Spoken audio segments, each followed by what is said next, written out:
Bienvenue dans Dimanche en politique, votre magazine de débat régional. À mes côtés, Laurent Dubois, notre journaliste politique de la rédaction. Bonjour Laurent. Bonjour Patrick. Alors même si nous avons évidemment déjà commencé à en parler et à en débattre la semaine dernière, nous revenons cette semaine sur l'affaire Fillon, mais nous élargissons le débat à une question centrale. Quelle éthique en politique ?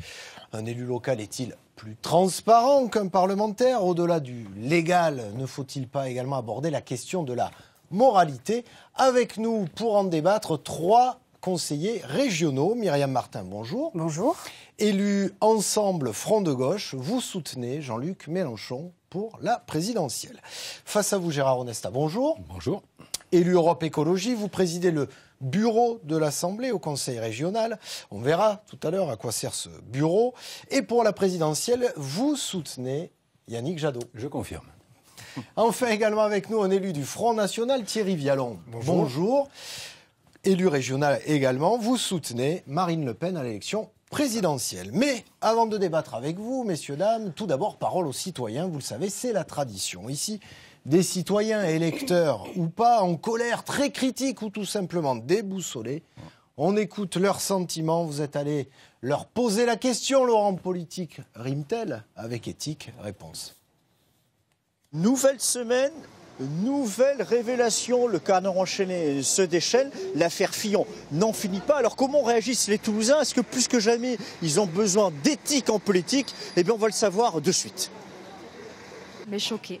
Voilà, choquée. Et en même temps, pas trop étonnée. Choqué pourquoi? Parce que c'est de l'argent public, parce que c'est une affaire familiale? Parce que c'est de l'argent public et que c'est mentir aux Français. S'il est capable de mentir, il est capable de continuer à mentir. Vous voyez, moi je commence dans un quart d'heure, là je vais commencer.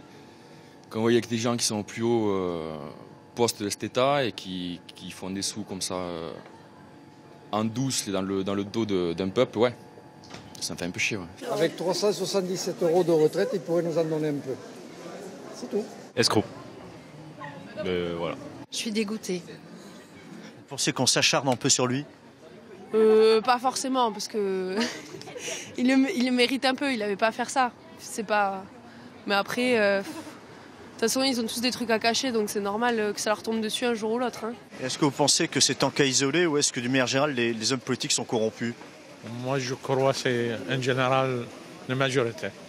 Est-ce que vous pensez que les politiques au niveau régional sont plus vertueux que les politiques au niveau national? Non, je pense pas. Je pense pas, du tout. On en parle moins, donc je ne sais pas. Oui, dans notre région, je pense qu'il n'y a pas trop d'histoire. Voilà.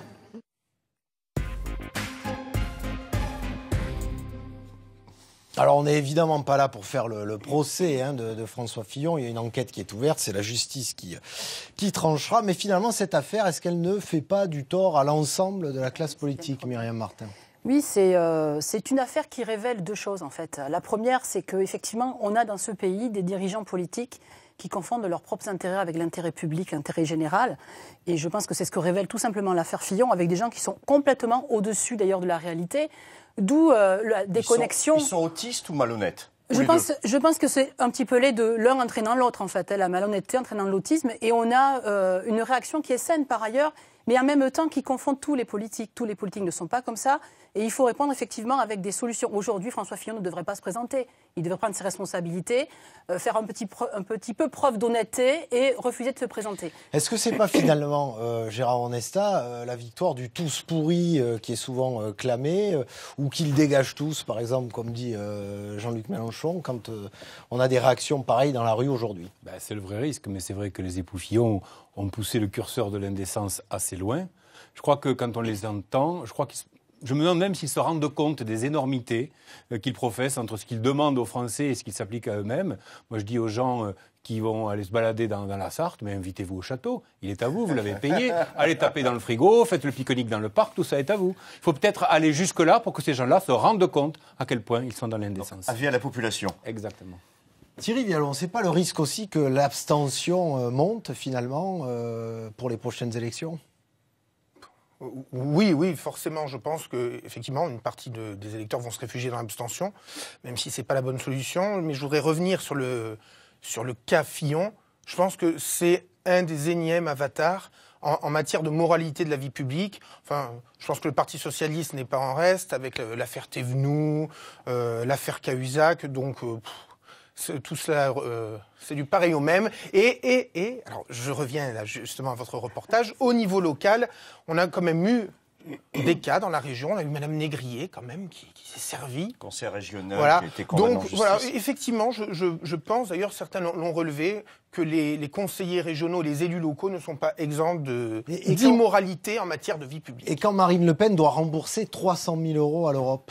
Oui, alors là quand même avec une petite nuance, c'est que à chaque fois que le Front National est attaqué, ce sont toujours des procès politiques. Là, c'est le cas puisqu'en fait ce qu'on reproche Mais c'est aussi ce que dit François Fillon, c'est politique, c'est en procès, c'est en complot. Et sauf que François Fillon a menti quand même aux électeurs, il a menti au peuple français.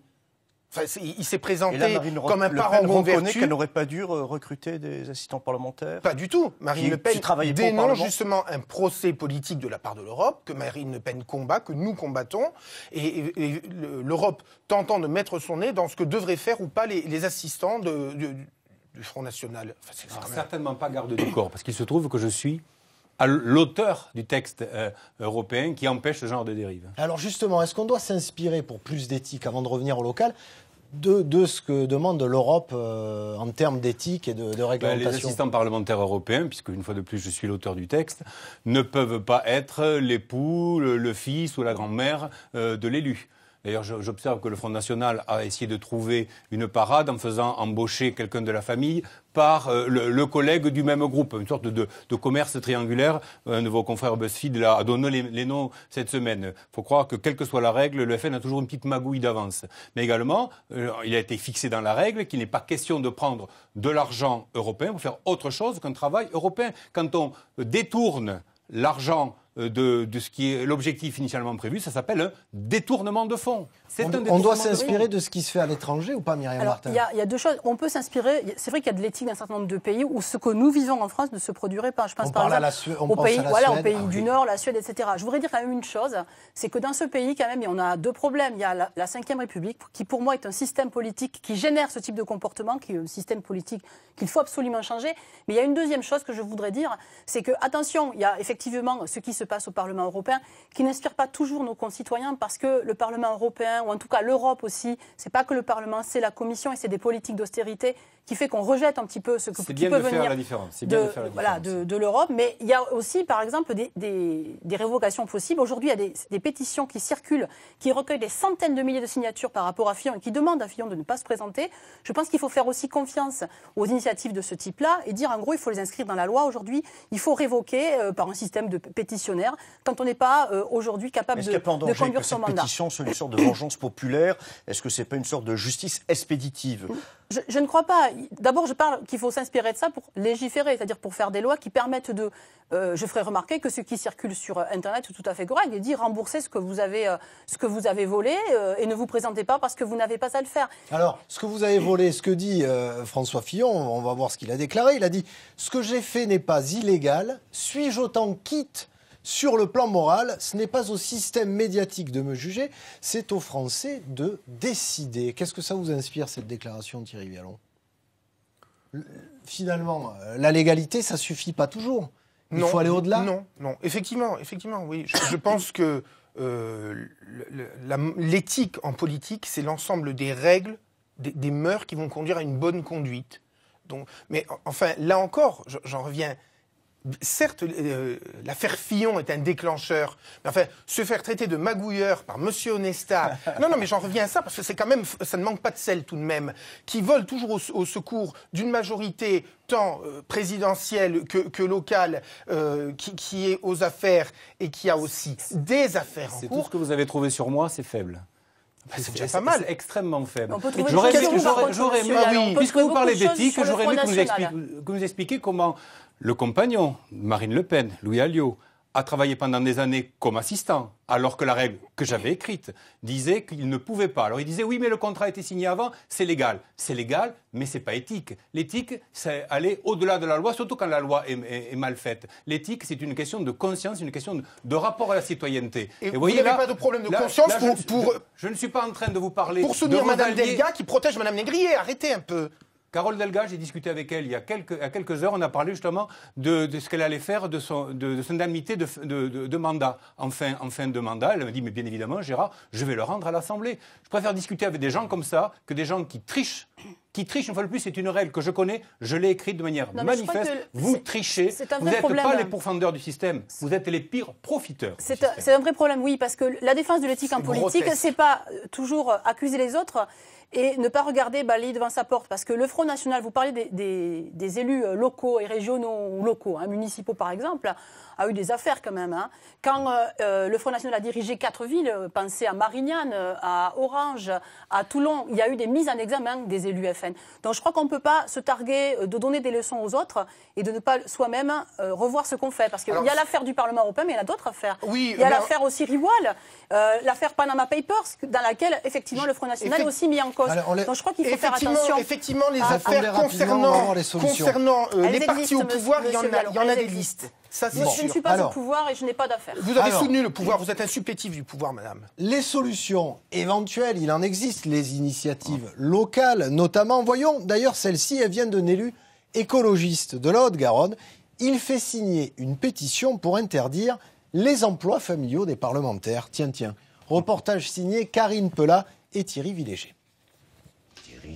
C'est un élu révolté que nous avons rencontré à Colomiers. Pour Patrick Gimena, l'affaire Pénélope Fillon est une injure à tous les représentants politiques. Même si ces emplois familiaux sont légaux, ils ne sont pas forcément légitimes. On se doit d'être cohérent avec des valeurs qui sont prononcées dans tous les discours politiques. Probité, la morale, l'éthique, on se doit d'être intègre. Bon, ok. Il faut être cohérent. Joindre les actes à la parole. Et donc, joindre les actes à la parole, c'est tout sauf cumuler la richesse au sein d'une même famille de sang.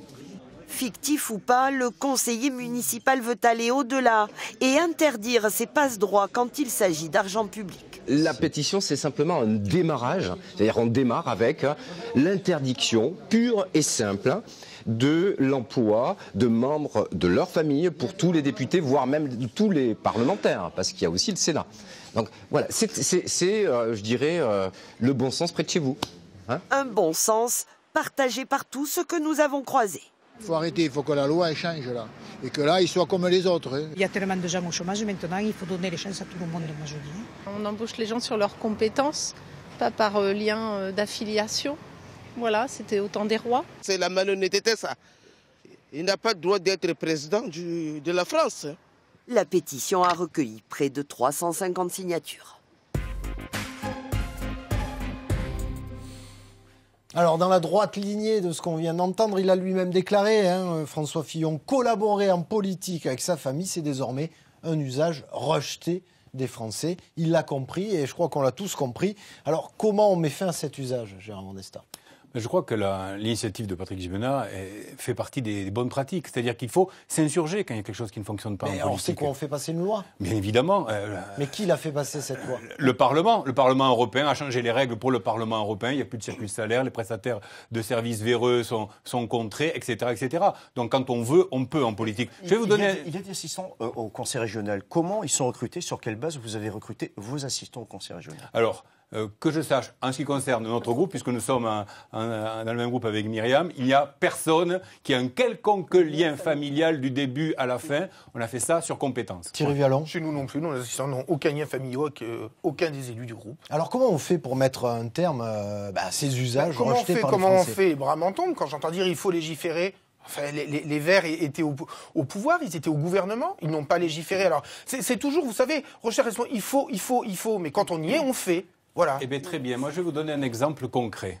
Il y a quelques années de ça, on me disait qu'il était parfaitement légal, en tant que tête de liste, de garder l'argent en fin de campagne. En fin de campagne électorale. Tête de liste, c'est-à-dire candidat aux élections régionales. Ce qui reste sur le compte de campagne, il était légal que je le garde. Je me suis battu pendant 1 an pour recevoir cette lettre de la préfecture qui me permettait enfin de rembourser 10 000 et quelques euros. On me disait, mais c'est légal. Je disais, mais c'est légal, mais ce n'est pas éthique. Vous voyez comment la loi est mal faite. Vous pouviez le garder, absolument, le dépenser comme vous vouliez. Sans aucun problème.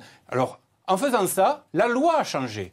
Donc ne dites pas qu'on n'agit pas. Je vais vous donner un exemple extrêmement précis. Je ne préfère pas il y savoir a ce deux qu'a fait leviers Mme parce Jamet que- de son argent en fin de campagne. Il y a deux leviers, parce que c'est vrai que agir, il y a deux choses. Il nous faut quand même la mobilisation sociale et citoyenne, comme on vient de le voir avec l'expérience de Patrick, pour pouvoir effectivement pousser dans le sens d'une loi qui ferait. Bon, maintenant, je ne sais pas ce qui va sortir de l'Assemblée, je me méfie, mais je pense qu'il faut continuer à se battre, nous. Et je voudrais dire une dernière chose par rapport à ça. Il y a un autre sujet qui est vraiment réel, celui-là. Je ne l'ai pas entendu, là. C'est qu'on ne peut plus avoir les mêmes personnels politiques aujourd'hui, qui sont des professionnels de la politique. On va y revenir. Et On va qui y revenir aujourd'hui au ne répondent statut et pas au cumul aux des mandats. On va y exigences revenir dans quelques de nos instants. concitoyens. Mais avant cela, Laurent, rapidement, quelques 30-45 secondes. Il y a quand même des choses qui ont été faites ces dernières années ou pas? Oui, les choses ont évolué avec des textes, chaque fois à l'issue d'un scandale, puisqu'apparemment en France, on avance qu'avec des coups de pied au derrière, notamment en 2013, scandale Cahuzac, loi sur la transparence, on a introduit la déclaration de patrimoine obligatoire, même si elle est uniquement consultable en préfecture. Les déclarations d'intérêt obligatoires, on plafonne les dons des personnes physiques, 7 500 € et on protège les lanceurs d'alerte, ces gens qui peuvent être à l'origine de révélations. Donc 2016, nouveau texte, mais on voit bien aussi que les textes, ça ne suffit pas. C'est aussi une question de mœurs, parfois d'autorégulation. C'est-à-dire qu'il faut aussi qu'il y ait au sein des partis une vigilance, parce qu'on sait tous très bien, vous le savez aussi bien que moi, Patrick, que parfois on est au courant de certaines dérives, que les cellules sont au courant de certaines dérives, mais on attend que ça sorte dans la presse ou qu'il y ait un scandale pour faire bouger les choses. Gérard Onesta, un nouveau texte va sortir notamment au Conseil régional. Donc vous êtes en charge, vous présidez le bureau de l'Assemblée et vous allez édicter, entre guillemets, un nouveau règlement, c'est ça ? Oui, dans l'accord de mandature, il avait été précisé que l'on voulait vraiment de nouvelles pratiques. Je peux vous montrer, c'est tout nouveau, ça vient de sortir juste des presses.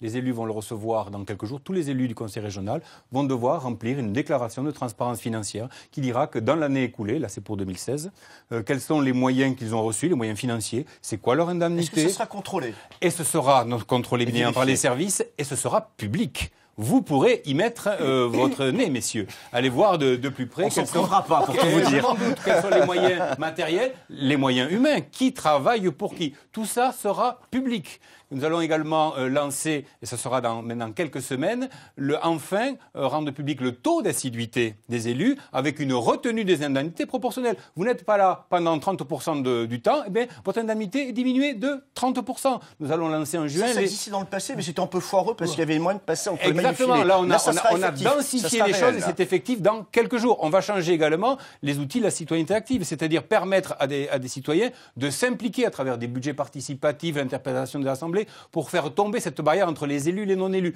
C'est avec ce genre de pratique qu'on va faire reculer le populisme. Thierry Véallon, une quarantaine d'élus, premier groupe d'opposition à la région, vous adhérez à ce nouveau règlement ? Oui. Mais vous avez voté contre, non, c'est dommage. Non, pour la si. partie déclarative, ça ne nous pose absolument aucun problème. Oui, c'est sûr, parce que votre nouveau règlement qui vise à nous museler, oui, effectivement, on n'allait pas voter pour, ça je peux vous le dire. Pourquoi museler, Thierry Véallon ? Attendez, je reviens à vos accusations. Quand vous parlez du solde de campagne, c'est ça, Madame Jamet ? Madame Jamet, vous savez ce qu'elle a fait ? Elle a remboursé ses emprunts, parce que nous n'avons peut-être pas les réseaux que vous avez. Et une fois qu'on avait remboursé nos emprunts, il ne restait pas d'argent. Voilà. Écoutez, moi j'ai fait un emprunt aussi, parce que je n'ai pas de réseau, et à la fin...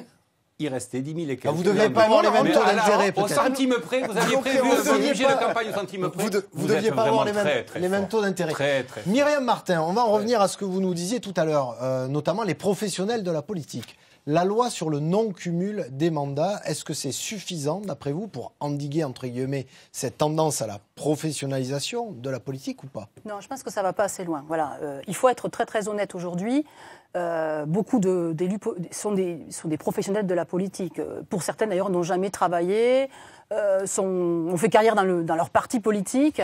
Et d'ailleurs, ça les coupe complètement de la réalité du monde du travail. Tout, ce genre de ah non, vous savez, moi, je suis salariée, je continue à travailler, je suis enseignante en lycée pro. J'ai pris un temps partiel pour effectivement effectuer mon mandat de manière correcte. Voilà, on est tous comme ça, hein, on vit du fruit de notre travail. Quand on professionnel, c'est aussi l'argent. Est-ce que vous pouvez donner votre rémunération de conseiller régional ? Oui, bien sûr. Bien sûr. Moi, je gagne, une fois que les impôts sont pris à la source, 1 631 € par mois. Voilà, exactement. Voilà. Est-ce que on va revenir sur le cumul des mandats. Oui, bien sûr. Est-ce qu'il y a 2 poids 2 mesures justement entre ces parlementaires dont on n'a pas arrêté de parler et vous, élus locaux? Je crois qu'il y a quand même une différence. C'est pour ça qu'il faut faire très attention avec le tous pourri, parce que ça va un petit peu trop vite. Ça sert les populismes, ça sert, je suis désolée, l'extrême droite et le Front National, qui se sert de ça, et encore une fois, qui n'est pas irréprochable en la matière. Mais effectivement, il y a aussi la conception de qu'est-ce que c'est qu'un élu. Voilà. Un élu, effectivement, il participe aux institutions, aux instances auxquelles ils doivent être présents, parce que sinon, effectivement, ça sera un petit peu gonflé. Je ne suis pas là, et puis finalement, je touche quand même mon indemnité. Et là-dessus, il faut être ferme. Mais un élu aussi, ça se déplace. Ça va rencontrer ses concitoyens, et ça n'oublie pas une chose. S'il est élu, c'est grâce à ceux qui ont voté pour lui. Et je pense que beaucoup trop d'élus l'oublient, ça, et que c'est un vrai problème. De votre groupe n'est pas là. Est-ce que vous avez de lui tirer l'oreille, du genre Gaston, Bernard, Gérard? Bien sûr. Est-ce qu'on ne te voit pas beaucoup? Est-ce que tu ne devrais pas faire gaffe? Est-ce que ça arrive de faire On le fait. ce genre Je crois de que dans notre groupe, ce qui a été, je pense, quelque chose de très positif, c'est qu'on a effectivement mis en avant une charte éthique pour rappeler qu'on ne pouvait plus continuer comme maintenant. Et donc, il fallait effectivement être irréprochable. Et quand on a des choses à dire à nos collègues élus, on le leur dit, voilà. Parce qu'on doit être exemplaire. Voilà, exemplaire, mais de manière concrète, pas de manière hypocrite. Il ne s'agit pas de prendre une posture. Thierry Vialon, cette loi sur le non-cumul des mandats, vous pensez qu'elle va réguler les choses ou pas? Il y a beaucoup de cumulardeurs chez vous. Il y a beaucoup d'élus, au fond, à ceux qui cumulent. Bien sûr. Pardon. Ne regardez pas comme ça, c'est un fait. Pas plus que dans les autres partis. Oui, mais vous critiquez les autres partis, vous faites pareil. Excusez-moi. Le directeur de campagne Marine Le Pen et sénateur maire, par exemple, pour prendre juste un exemple. Et bien parce que la loi l'autorise. Je vous sais que voilà la différence entre le légal et l'éthique. Madame Delga arrête son mandat dans quelques semaines. Oui, arrête dans son mandat dans quelques semaines quand la loi lui interdira effectivement de continuer. Elle aura été jusqu'au dernier moment. Membre du Parti socialiste, au cas où ça vous aurait échappé. Oui, mais vous faites partie de sa majorité. Pour en revenir à la question, la loi sur le non-cumul des mandats, ça va suffire ou pas, d'après vous, à réguler les choses? Oui, je pense que c'est déjà un bon pas. Effectivement, ça va permettre d'aller vers une moralisation de la vie publique. Oui, c'est évident. Et le statut de l'élu, donner un statut à l'élu, comme a dit d'ailleurs François Fillon, si il était élu, il reviendrait sur cette définition du statut de l'élu. Gérard Onesta. Il faut un statut de l'élu. Pourquoi? Sinon, l'élu, il a toujours peur de se retrouver dépossédé de son mandat, donc il en a plusieurs. C'est une sorte de chaloupe de secours. Si le navire amiral coule, il me restera toujours ça. Ou alors ça dure très très longtemps. Ou alors voilà, le cumul dans le temps. Le cumul dans le temps, ce qui fait qu'ensuite, les gens ne font pas leur boulot. Moi, j'ai le pointage qui a été fait par France Télévisions, et je vous en remercie, sur quels sont les députés européens présents. Ils ont fait le pointage sur les candidats à la présidentielle dans les commissions, là où se fait vraiment le travail. Je suis très heureux de soutenir Yannick Jadot qui était à 70%, Marine Le Pen n'était qu'à 36%, M. Mélenchon qu'à 12%. Vous voyez la différence? Le statut de l'élu. Non mais, bon, comme toujours, c'est surréaliste ce débat. On s'entend donner des leçons de morale et de vertu par des gens qui soutiennent des gouvernements qui sont... Non mais c'est pas parce qu'ils sont d'un côté que de votre côté, à un moment donné, voilà, vous ne pouvez pas jeter l'anathème sur vos concurrents politiques quand vous faites pire. Enfin, ça me paraît, je dis, à quel moment les écologistes ont fait pire? J'attends toujours le début d'un début d'argumentation depuis que vous êtes assis sur cette siège. Je n'ai toujours pas entendu à quel moment mon parti politique a fait pire. J'attends. Je vous ai donné 1000 preuves de tout ce que nous avons fait pour faire changer la loi dans le bon sens, comment nous le faisons au conseil régional. J'attends toujours le début d'un commencement. Vous continuez à siéger à côté d'une dame qui a pris de l'argent public. Mais je ne siège pas à côté d'une dame qui? Cette dame est assise dans l'hémicycle, vous siégez à côté d'elle comme moi. Mais vous soutenez la majorité, je vous assure que nous aurions la majorité au conseil régional. Une dame comme ça, nous l'aurions sanctionnée, nous aurions refusé qu'elle continue à siéger.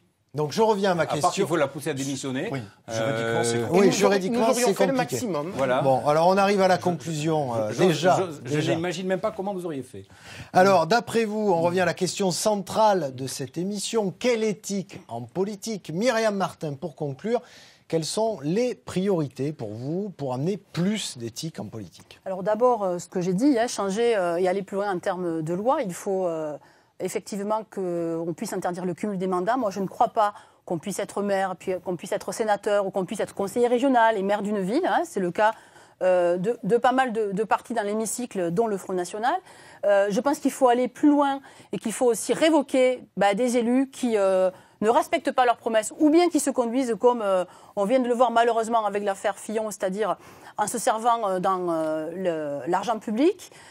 Il faut aussi avoir un statut de l'élu qui protège aussi cet élu, voilà, pour retrouver un travail quand on a fini son mandat, parce qu'effectivement c'est un des problèmes qui fait que, mais il faut en finir aussi avec le professionnalisme en politique si on veut que nos concitoyens s'intéressent à nouveau à la politique, votent et surtout participent à la vie politique de notre pays. En tout cas, pour moi, c'est un enjeu majeur.